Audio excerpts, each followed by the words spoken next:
Goeiemôre. Ek dink nie mens kan hierdie ooit genoeg hoor nie.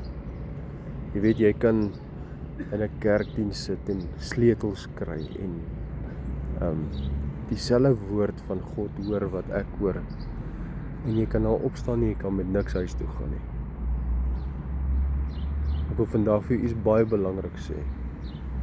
Dit wat jy sê, sal jy hê. Hou op om stupid goed oor jou eie lewe uit te spreek. Spreek verandering. Spreek geloof. Hou op dat elke negatiewe gedagte wat in jou kop kom, dat jy dit oor jou eie lewe uitspreek. Onthou net iets. Jou woorde dra krag, jy het skepingskrag in jou woorde. Moenie dat jou tong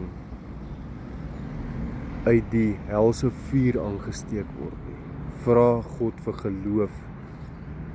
En hy is getrou en hy sal vir jou gee wat ook al jy vra, wat in lyn is met sy woord.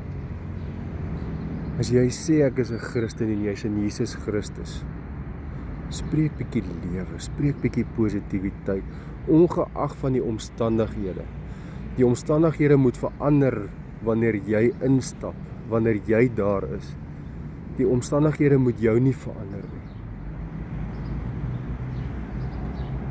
As jy sukkel met hierdie,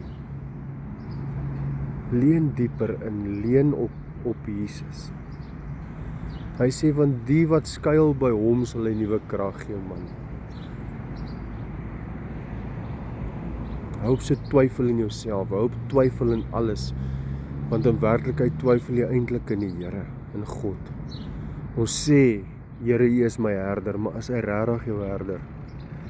Jy weet, in moeilike omstandighede, of kom ek sê dit so, moeilike omstandighede, louter die geloof, dit toets die geloof.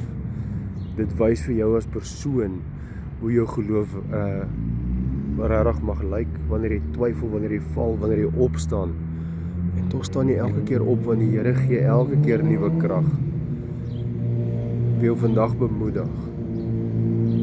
Wanneer die omstandighede moeilik is, moenie dat die omstandighede jou verander nie, verander jy die omstandighede. Jy verander die atmosfeer in die kamer wanneer jy instap. Maar jy kan dit alleenlik doen wanneer jy in Jesus Christus bly, ingeplant. Spreek lewe, moenie dood spreek nie. En onthou, Jesus weet nie hoe om jou nie lief te hê nie. Cheers.